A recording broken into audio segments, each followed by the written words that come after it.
Case against registered sex offender Richard Cox has hit a major snag. As we have reported, he is charged with exposing himself to women and girls in locker rooms, and a judge has now granted his request for some of the indictments to be dismissed, leaving the case in limbo.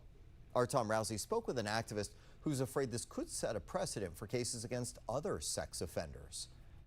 Not all of the charges against suspect Richard Cox were thrown out, so he does remain in the Arlington County Jail behind me. However, the ruling by the judge across here at the courthouse has some people concerned that the impact of this will go well beyond Arlington and affect sex offender cases throughout Virginia. After claiming to be a transgender woman, Richard Cox gained access to female locker rooms in Fairfax and Arlington counties. In Arlington, Cox faces charges for allegedly exposing himself to women and girls. He was also accused of loitering near schools and places that hold programs for children, which is illegal for sex offenders in Virginia. But the judge ruled the state law Cox is being prosecuted under is too vague, saying it provides no definition of loitering. It's deeply concerning that there would be this sort of linguistic discussion about the meaning of loitering, which has been well defined in the law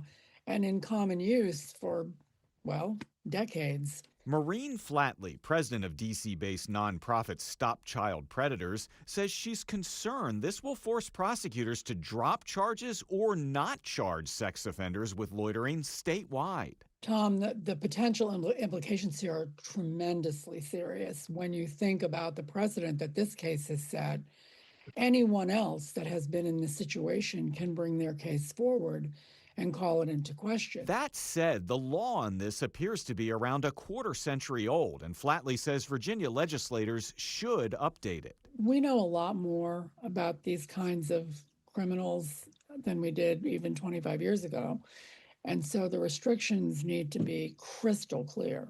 The Arlington County Commonwealth's Attorney's Office is appealing the judge's ruling on the loitering law, and the Court of Appeals has accepted the case. In Arlington, Tom Rousey, 7 News.